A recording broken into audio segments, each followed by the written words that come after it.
지난 주일에 베드로전서 설교를 14번에 걸쳐서 다 마쳤고 오늘부터 이어서 베드로후서 설교를 계속하려고 합니다.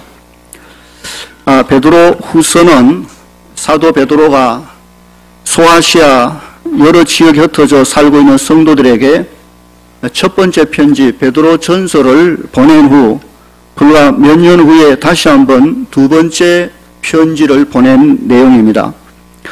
베드로전서와 베드로후서의 차이가 있는데 베드로전서는 당시 로마 정부의 기독교에 대한 아주 강한 박해, 그 다가오는 고난 앞에 서 있는 성도들을 격려하기 위한 편지입니다. 어떤 고난도 낙심하지 말고 오히려 이 땅의 나그네로 하나님 백성으로 거룩하게 의롭게 세상을 감동시켜 세상으로 하나님께 나아오도록 그렇게 굳굳하게 살아야 한다 하는 내용들을 가르쳤습니다.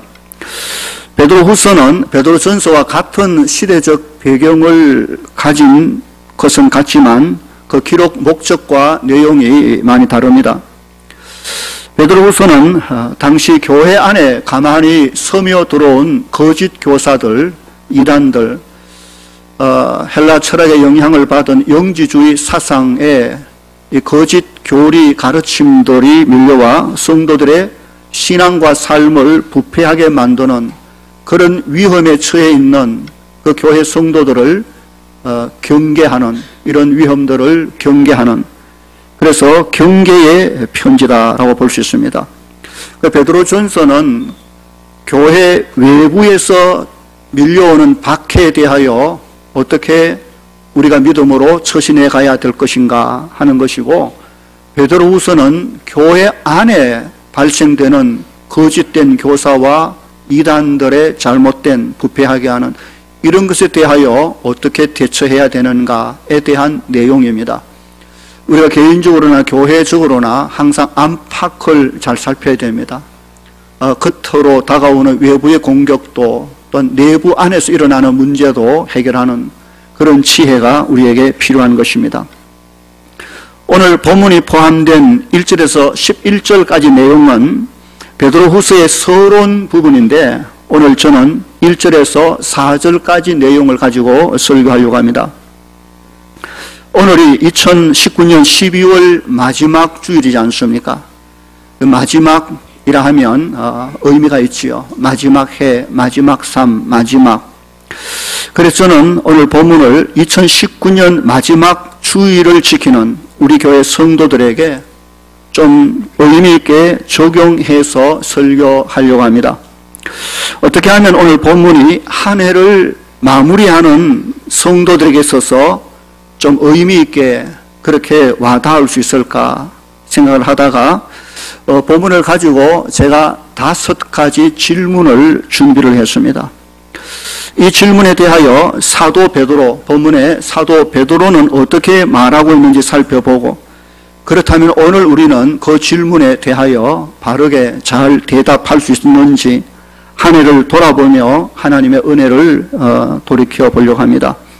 오늘 설교 제목이 그래서 지난 한 해 동안 여러분은 어떻게 사셨습니까? 오늘 찬양대도 이제야 돌아봅니다. 이제는 돌아볼 때가 됐다는 생각을 하지요. 어떻게 사셨습니까? 자, 첫 번째 질문을 합니다. 지난 한 해 동안 여러분들은 이 땅에 어떤 신분으로, 어떤 모습으로 살아왔습니까? 어떤 신분, 어떤 모습. 오늘 본문 1절을 한번 보십시오. 베드로는 자기 자신을 소개하면서 이렇게 말합니다. 예수 그리스도의 종이며 사도인 시몬 베드로는, 여기 시몬이라는 이름은 베드로의 본 이름입니다. 예수님께서 나중에 너는 베드로다, 반석이다 라는 의미로 새로 붙여준 이름입니다. 베드로는 그런 이름이죠. 여기서 베드로는 자신의 신분에 대하여 두 가지를 동시에 말하고 있는 걸 볼 수 있습니다. 그것은 종과 사도입니다. 나는 종이며 동시에 사도입니다. 이 두 가지 신분은 사실 전혀 어울리지 않는 마치 하늘과 땅 차이의 신분입니다. 먼저 종이라는 것은 둘로서 노예를 말합니다. 지금은 노예 없지만 당시 노예가 있었는데 노예는 사람 취급을 받지 못했습니다. 전적으로 주인에게 예속된 소유물, 말하는 짐승처럼 평생 주인을 위해 일하다가 죽으면 끝나는 존재가 노예입니다. 노예에게는 아무런 권한도 아무런 소유도 없고 오직 주인의 소유물일 뿐이죠. 그래서 아무도 노예 종이 되는 것을 원하는 사람은 아무도 없습니다. 당시 노예의 일평생 소원이 있다면 그 주인으로부터 벗어나는 게 노예의 간절한 소망, 해방되는 것, 소망일 것입니다. 근데 오늘 본문의 베드로는 자기 자신을 가리켜 당당하게 내가 노예입니다 라고 말합니다. 누구의 노예입니까? 예수 그리스도의 종, 예수 그리스도의 노예입니다. 이게 무슨 말입니까? 나는 하나님의 아들 예수 그리스도에게 완전히 예속되어 있습니다. 나는 그분의 소유이며 나는 그를 위하여 살다가 그를 위하여 죽기로 작정한 사람입니다. 나는 하나님의 아들 예수 그리스도, 그분의 소유입니다. 그분만을 섬기는 사람입니다. 그런 태도를 말하는 것이지요. 또한 베드로는 예수 그리스도의 종이면서 또한 예수 그리스도의 사도라는 말을 하고 있습니다. 사도라는 말은 아포스톨로서 이 뜻인데 그 뜻은 누군가로부터 임무를 받고 보냄을 받은 자라는 말입니다. 누군가로부터 보냄을 받을 때 자기를 보낸 그분의 권위를 가지고 임무를 수행하기 위하여 파송된 사자, 사도, 사신, 사자, 대사 이런 아주 굉장한 의미를 가진 말입니다. 지금 베드로는 누구로부터 보냄을 받은 사도입니까? 예수 그리스도, 하나님의 아들 예수 그리스도로부터 그의 복음을 들고 세상으로 보냄받은 사자, 대사, 사자, 사신입니다. 나는 하나님의 아들 예수 그리스도의 복음을 받고 세상에 전하라고 보냄을 받은 하나님의 사자다, 하나님의 사도다, 하나님의 권위를 가진 자라는 말입니다. 노예, 종과는 전혀 다른 의미를 부여하고 있는 말입니다.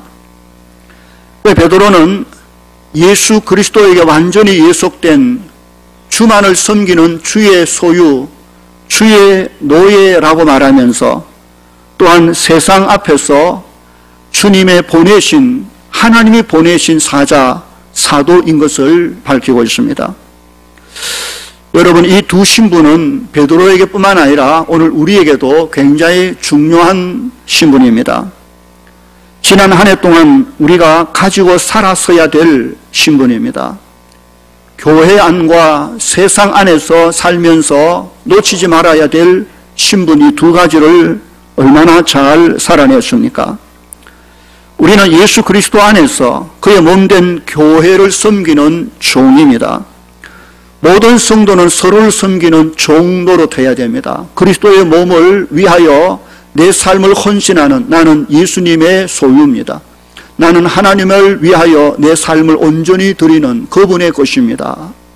라는 이런 종의 자세를 가져야 되지요. 교회 안에서 우리가 교회를 섬기는, 하나님을 섬기는, 누군가를 섬기는 종의 모습을 잘 유지하고 살았습니까? 아니면 교회 안에서 하나님 제끼고 마치 주인인 것처럼 행세하고 살지는 않았습니까? 또한 우리는 세상에 나아가서는 하나님의 복음, 하나님의 보내심을 받은 사람으로 살아냈습니까? 하나님의 권위, 하나님의 아들 그리스도의 권위를 가지고 세상에 나아가 당당하게 하나님의 사람답게 살아냈는지 돌아보아야 됩니다. 누가 뭐래도 나는 하나님이 세우셨고 하나님이 보내신 바 된 하나님의 사자다. 내게는 하나님의 권위가 있고 하나님 주신 사명이 있고 이것을 가지고 가정과 세상으로 나아가 하나님의 사신답게 당당하게 살아내며 살아왔는지 모르겠습니다. 지난 한 해 동안 우리는 어떻습니까? 세상으로 보낸 하나님의 사자가 아니라 이 세상에서 마치 아무것도 아닌 사람처럼 혹 빌빌거리며 살지 않았는지, 세상을 하나님의 백성으로 당당하게 살아야 되고 교회 안에서는 주의 종으로 겸손하게 사는 모습, 이것이 우리에게 정말 중요한 것인데 지난 한 해 동안 우리는 어떻게 살아왔는지 이제야 한번 돌아봐야 될 시간입니다. 오늘 두 번째 질문을 드리겠습니다. 여러분은 여러분 각자가 가진 믿음, 예수를 믿는 믿음, 하나님을 믿는 이 믿음을 얼마나 소중하게 여기며 살아왔습니까?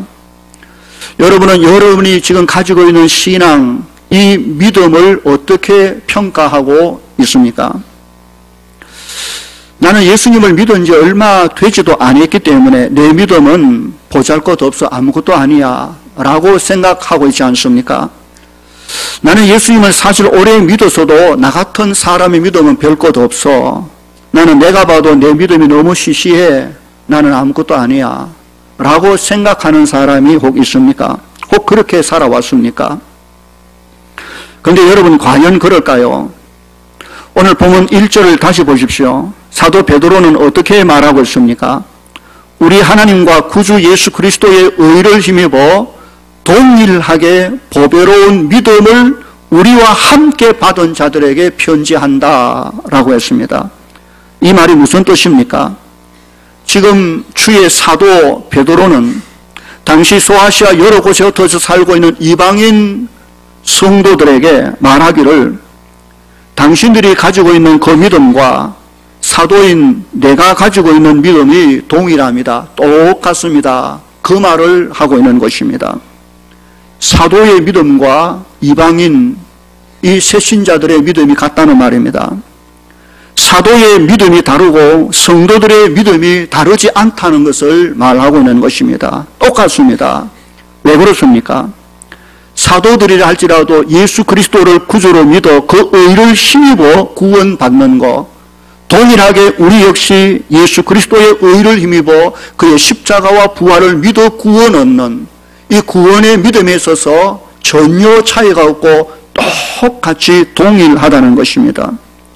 구원의 믿음은 모든 사람에 있어서 본질상 똑같음을 기억해야 될 것입니다. 누구의 믿음과 나의 믿음이 서로 다르지 않습니다. 어른의 생명과 아이의 생명이 똑같은 것처럼 본질상 같습니다. 어른이 가진 구원의 믿음이나 아이가 가진 구원의 믿음은 하나도 다르지 않은 것입니다. 만약에 우리가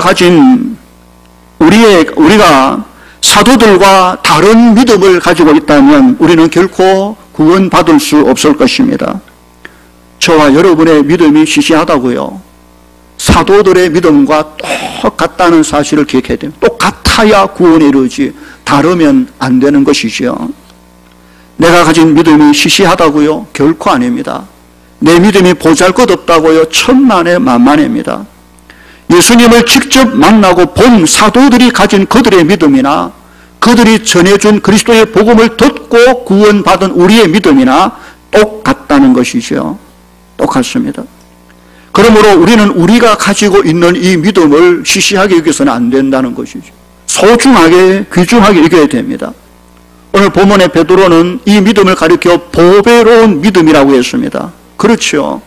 보배보다 더 보배로운 믿음이 우리 속에 있는 것입니다. 왜냐하면 이 믿음은 하나님께서 우리에게 은혜로 주신 선물, 하나님의 선물이기 때문에 그렇습니다. 이 믿음은 사도들이 무슨 영역이 세서 그래서 얻어낸 그들만의 믿음이 아닌 것입니다. 하나님께서 그리스도 안에 부르신 모든 자에게, 사도든 누구든 그리스도 안에 나온 모든 자에게 하나님이 주신 은혜의 선물이기에 이것은 누구에게나 소중한 것을 기억해야 될 것입니다. 우리가 우리의 믿음을 시시하게 여긴다면 믿지 않는 세상 사람들도 우리가 가진 이 믿음을 시시하게 볼 것입니다. 우리가 우리의 믿음을 소중하게 여길 때 세상도 우리의 믿음을 소중하게 여겨줄 것입니다. 성도 여러분, 지난 한 해 동안 하나님을 믿는 사람으로 내가 가진 이 구원의 믿음이 얼마나 소중하다는 사실을 잘 알고 살았습니까? 너무나도 소중한 이 믿음을 너무 시시하게 여기며 대충 여기며 살지 않았습니까? 이제야 돌아볼 때입니다. 앞으로 남은 삶 2020년엔 더욱더 내게 있는 이 믿음을 보배롭게 소중하게 여기며 살아갈 수 있는 우리 모두가 되기를 바랍니다. 사실 세상 사람들은 가지고 싶어도 가질 수 없는 것이 우리가 가진 믿음입니다. 돈을 주고도 살 수 없고 힘을 가져도 안 되고 하나님의 은혜로 주신 선물이 아니면 누구도 가질 수 없는 이 구원의 은혜가 우리 속에 있음을 기억하고 소중한 보배 믿음을 간직하고 아름답게 살아내는 우리 모두가 되기를 주의 이름으로 축원합니다. 오늘 2019년 마지막 주일을 보내면서 세 번째 질문을 드리겠습니다. 여러분은 여러분이 가지고 있는 그 믿음으로 얼마나 행복하게 사셨습니까? 여러분은 여러분이 가진 그 믿음 때문에 지난 한 해가 정말 행복했습니까? 나는 내 믿음으로 인해서 행복했다 말할 수 있습니까? 그렇게 말할 수 있다면 참 잘 산 감사한 일이죠. 만일 아니라면 무엇이 문제겠습니까? 오늘 보는 2절을 보십시오. 2절 함께 읽어볼까요? 시작. 하나님과 우리 주 예수를 알므로 은혜와 평강이 너희에게 더욱 많을지어다. 여기 은혜와 평강이라는 말이 나오죠. 은혜, 하나님의 선물, 가장 최고의 하나님의 선물 은혜는 우리의 구원을 말합니다. 이 평강이라는 말은 평안, 샬롬, 이것은 그런 구원을 은혜로 받은 사람의 마음 상태, 어떤 환경에도 흔들리지 않고 무너지지 않을 수 있는 평안을 유지하는 상태를 말합니다. 은혜와 평강, 이 말을 한마디로 말하면 행복입니다. 그리스도인에게 영적인 행복, 하나님의 은혜와 평강이 충만한 사람이 그 심령의 행복을 누리죠. 그런데 문제가 뭡니까? 이 행복, 이 은혜와 평강이 어떤 사람에게는 많은데 어떤 사람에게는 너무 부족하다는 것이죠. 어떤 사람에게는 은혜와 평강이 충만하여 나는 내 믿음 때문에 행복합니다 라고 말하는 사람이 있는가 하면 어떤 사람은 은혜와 평강이 너무 적어서 부족해서 문제인 거죠. 오늘 베드로는 너희에게 은혜와 평강이 더욱 많을지어다 라고 말합니다. 사실 이곳에 나오는 모든 성도들이 다 행복하다고 말할 수 있을까요? 저는 그렇게 안 봅니다. 아직 교회에 나오지만 아직도 행복이 뭔지, 참된 평안이 뭔지 경험하지 못한 채 여전히 교회 출석하고 있는 사람도 있을 것입니다. 왜 똑같은 믿음, 구원의 믿음을 가졌는데도 불구하고 어떤 사람은 그 믿음 때문에 행복한데 어떤 사람은 그 믿음을 가지고 있으면서도 행복하지 못한 삶을 살까요? 이게 무슨 차이가 있을까요? 그 이유가 보면 2절 초두에 나옵니다. 보십시오. 하나님과 우리 주 예수를 알므로라는 말입니다. 알므로. 안다는 말이 굉장히 중요한 말입니다. 성경에서. 이게 안다는 말, 이 본문에 표현되어 있는 안다는 말의 헬라어 언어는 에피그노시서라고 합니다.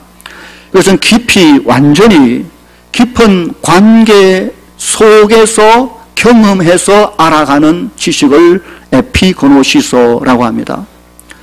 그냥 단순히 아는 것을 가리켜 그노시서 그렇게 말합니다. 보십시오. 하나님 믿지 않는 불신자들도 성경을 열심히 읽고 연구하고 공부하면 하나님에 대해서, 예수님에 대해서 얼마든지 박사처럼 알 수 있습니다.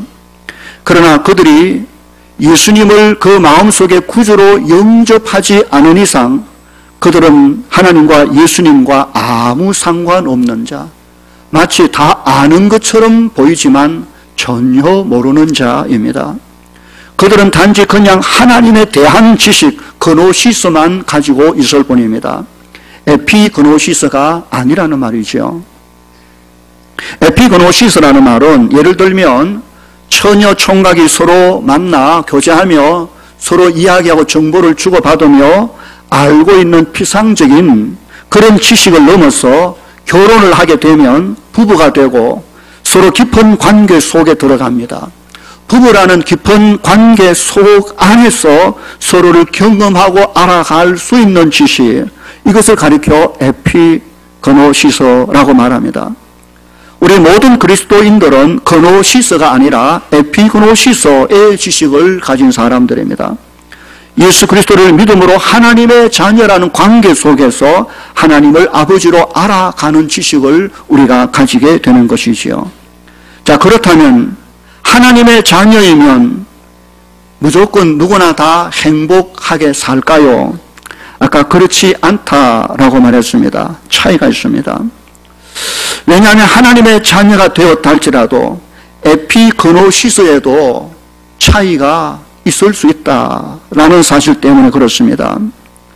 어떤 자녀는 자기 하나님, 자기 아버지를 너무 잘 알고 있어 그 아버지의 관계 속에서 늘 행복을 누리고 사는데, 어떤 자녀는 자기 아버지에 대해 알지 못하며 아버지이면서도 그 자녀로서 아버지 관계가 늘 서먹하고 불안하고 행복하지 못할 수 있는 것이지요. 같은 학교 다니는 학생이라도 열심히 공부하고 노력한 사람은 좋은 성적을 얻어 여기저기 칭찬을 받고 행복하게 학생 생활하지만, 어떤 학생은 동일한 그 학교 학생인데도 공부 안 하고 농땡이 치고 맨날 이것저것 하다가 맨날 야단만 듣고 니는 왜 공부도 어떻고 저떻고 그런 소리만 들을 수 있는 같은 학생 속이지만 삶에 대한 차이가 있다는 것이, 여기 행복의 차이가 있는 것입니다. 오늘 보면 2절에서 사도 베드로는 우리 모두에게 하나님과 예수 그리스도를 알아가야 한다라고 말씀합니다. 그래야 하나님의 주신 은혜와 평강이 많아지게 되고 그래야 우리가 행복해지기 때문에 그런 것입니다. 지난 한 해를 돌아보십시오. 우리 모두가 은혜와 평강, 영적 행복을 누리기를 원했을 것입니다.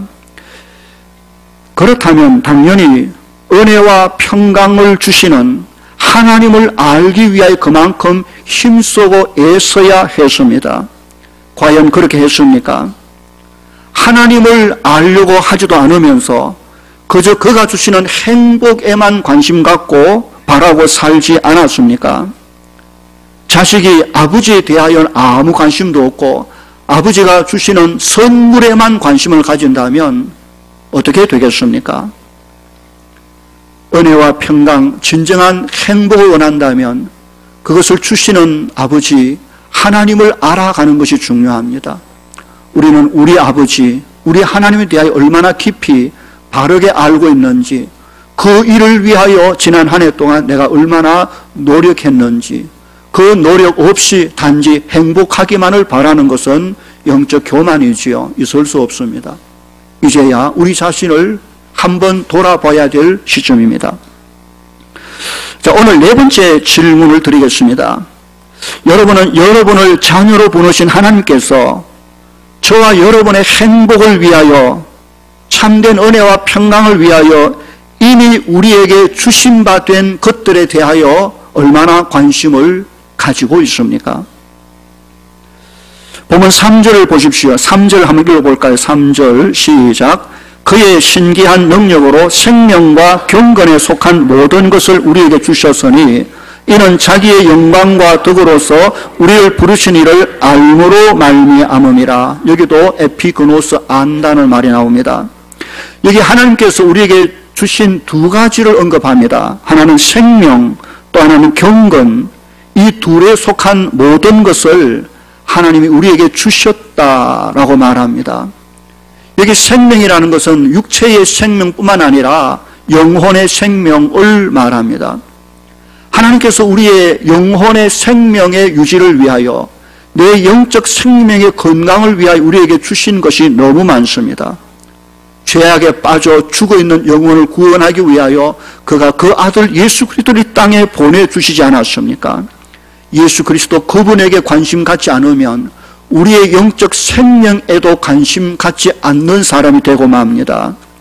우리가 어떻게 구원받았는지, 하나님이 어떻게 하셨는지, 예수 그리스도 그가 십자가 위에 달려 죽어주신 의미가 뭔지, 그가 3일 만에 부활하신 이 영적 의미가 무엇인지를 우리가 알지 못한다면 우리의 생명에 관해서도 전혀 알지 못하는 결론이 되고 마는 것입니다.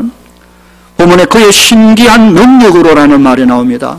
신기한 능력, 신적 능력, 그 성령의 능력을 말합니다. 성령이 어떤 분인지 알고 있습니까? 그분이 우리 속에 무슨 일을 하고 계시는지, 그분의 놀라운 그만이 할 수 있는 능력으로 우리에게 우리의 생명, 우리의 영혼을 지키고 보호하고 붙들기 위해 일하시는 성령님의 사역, 그에 대하여 얼마나 관심 갖고 알고 있습니까?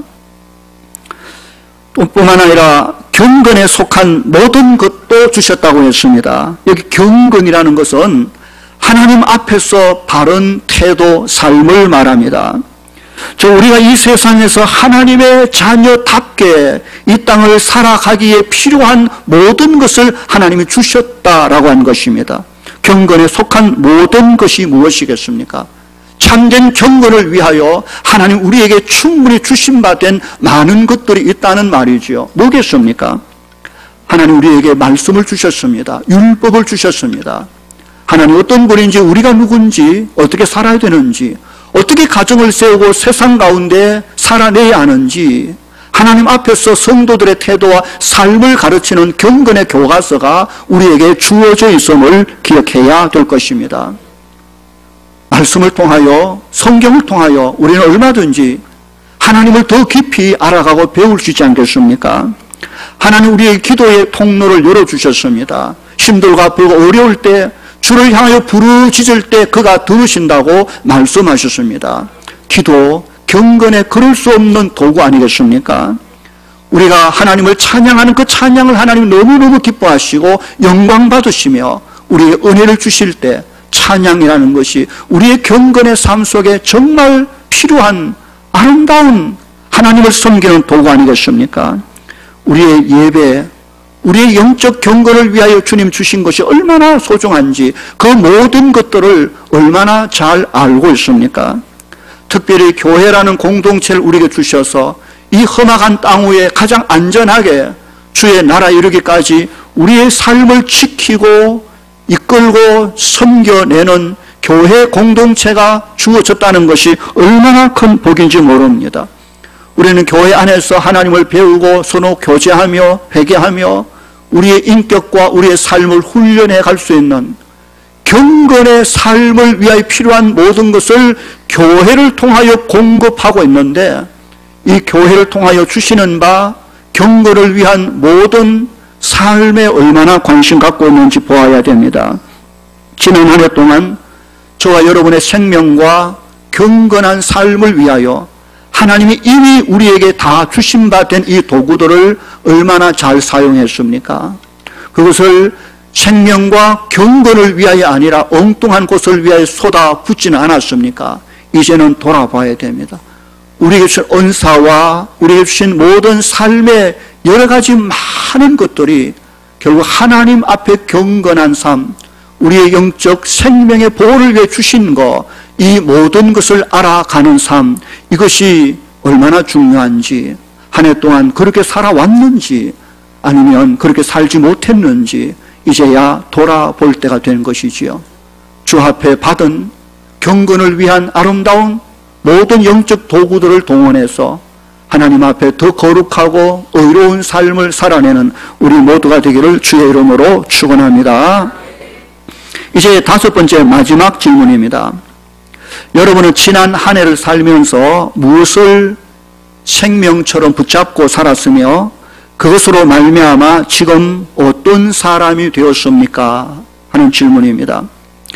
본문 4절을 보십시오. 4절 함께 읽어볼까요? 4절 시작.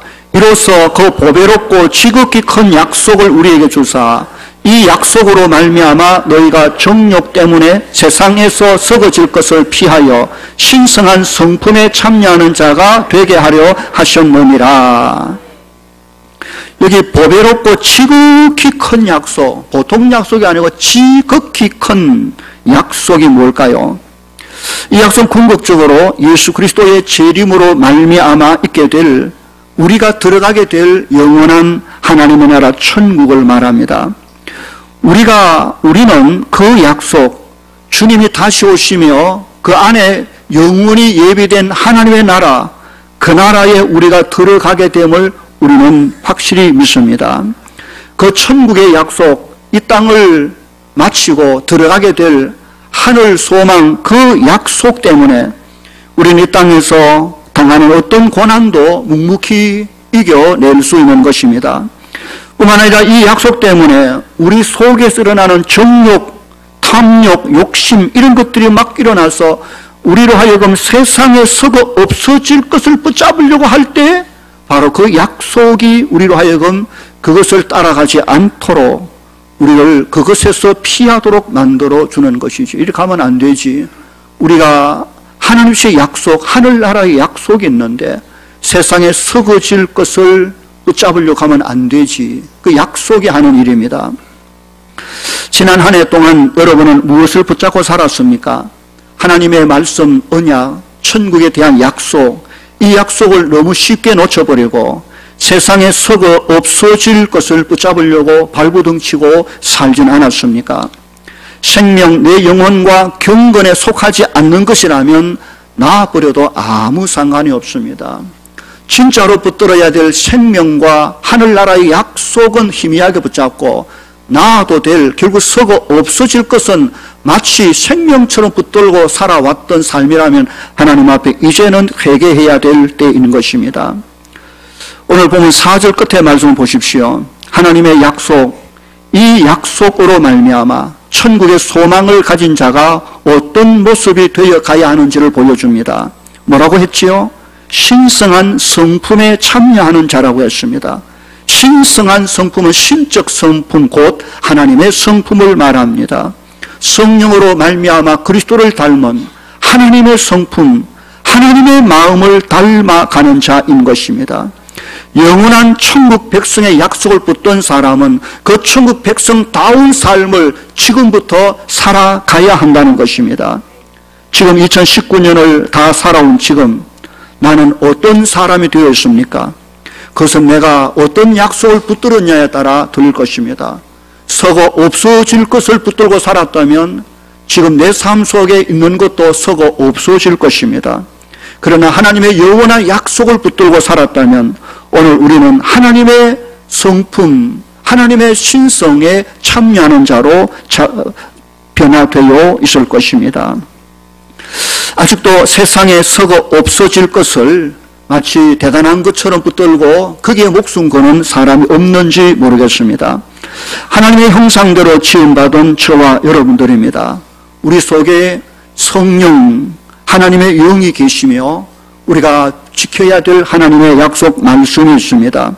그 말씀의 길을 걸으며 이 땅에 감당해야 할 나그네의 사명이 너무너무 중요하며 그리고 기어코 들어갈 천국, 그 나라의 약속을 믿음으로 붙잡고 살아낼 수 있기를 바랍니다. 세상은 하나님의 말씀에 얹어놓으면 우리는 가장 안전하게 바른 길을 끝까지 걸어낼 수 있습니다. 2019년 어떻게 살아오셨습니까? 행여나 부족했다면 이제라도 회개할 수 있기를 바라고 2020년 한 해 더욱더 우리에게 가진 바 된 믿음을 소중하게 여기고 하나님을 알아가며 거룩하고 경건한 삶을 위하여 부단히 노력하며 하나님의 약속의 나라 끝까지 나아가는 우리 모두가 되기를 주의 이름으로 간절히 축원합니다. 함께 기도합시다. 오늘 주신 말씀을 여러분 마음속에 한번 되새겨 보시기 바랍니다. 제가 5가지 질문을 드렸습니다. 오늘 본문을 가지고 질문을 만들었습니다. 나는 이 땅에 어떤 신분, 어떤 모습으로 삽니까? 교회 안에서 종으로, 주님의 종으로, 그러나 세상에서 주의 사신으로, 사자로 그렇게 당당하게 살아왔습니까? 주께서 내게 주신 구원의 이 믿음을 얼마나 귀중하게, 소중하게 여기며 살아왔습니까? 그리고 그 믿음 때문에 나는 정말 행복했다. 나는 내 믿음 때문에 진짜 행복했다. 라고 말할 수 있습니까?